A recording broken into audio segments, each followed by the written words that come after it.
Évangile de Jésus-Christ selon saint Jean. Philippe rencontre Nathanaël et lui dit : celui dont parle la loi de Moïse et les prophètes, nous l'avons trouvé, c'est Jésus, fils de Joseph de Nazareth. Nathanaël réplique : de Nazareth peut-il sortir de là quelque chose de bon ? Philippe répond : viens et tu verras. Lorsque Jésus voit Nathanaël venir à lui, il déclare : voici un véritable fils d'Israël, un homme qui ne sait pas mentir. Nathanaël lui demande : comment me connais-tu ? Jésus lui répond : avant que Philippe te parle, quand tu étais sous le figuier, je t'ai vu. Nathanaël lui dit : Rabbi, c'est toi le Fils de Dieu, c'est toi le roi d'Israël. Jésus reprend : je te dis que je t'ai vu sous le figuier, et c'est pour cela que tu crois. Tu verras des choses plus grandes encore. Et il ajoute : Amen, Amen, je vous le dis, vous verrez les cieux ouverts, avec les anges de Dieu qui montent et descendent au-dessus du Fils de l'homme. Chers frères et sœurs, en cette fête de l'apôtre Nathanaël Barthélemy, il nous est bon d'évoquer l'un des thèmes majeurs du directoire pour le ministère et la vie des prêtres qui vient de recevoir une 2e édition. Directoire pour nous très important puisque à travers les prêtres, c'est la position de l'Église dans le monde de ce temps qui se trouve exprimée. Et c'est donc très important pour chacun d'entre nous, en particulier pendant l'année de la foi, qui nous dispose à la traversée des mois et des années qui s'ouvrent devant nous. Et l'un des thèmes majeurs qui était déjà présent, mais sur lequel on insiste encore plus dans la 2e édition, c'est celui-ci.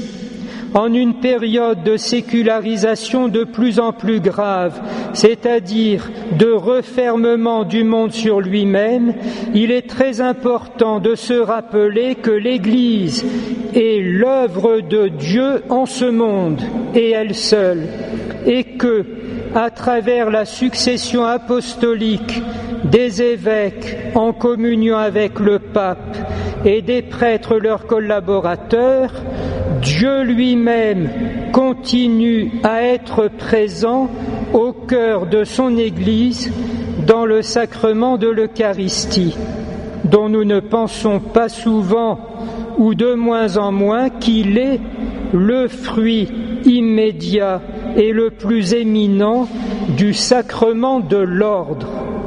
C'est donc en nous redisant cette dimension surnaturelle de l'Église que nous comprenons 2 choses. Tout d'abord, cette Église présentée dans la première lecture, la vision de l'Apocalypse, n'est pas seulement le terme de notre chemin, mais aussi le moyen, le chemin vivant ou le véhicule très saint qui nous conduit jusqu'au ciel et dans lequel nous sommes déjà ravitaillés en forme de viatique pour la traversée d'ici-bas. C'est en persévérant ainsi et en vivant de plus en plus, de mieux en mieux de la vie de l'Église ici-bas, que nous sommes rendus aptes à en être les citoyens bienheureux pour l'éternité. La 2e chose, c'est que, devant les immenses problèmes du monde actuel, dont les papes n'ont cessé de dire depuis un siècle qu'ils sont dus au reniement du Christ et à la proscription de l'idée même de Dieu, pour la solution de ces grands problèmes, les chrétiens doivent de façon privilégiée mettre en œuvre les moyens surnaturels, la foi, l'espérance, la charité tous azimuts, mais aussi et d'abord la prière, la célébration et l'accueil des sacrements et de la Sainte Messe ainsi que de l'Eucharistie. Lorsque viendra l'heure du jugement, ne risquons pas que nos frères se retournent vers nous en nous disant « Vous aviez les moyens de notre salut de par Dieu et vous ne les avez pas mis en œuvre ».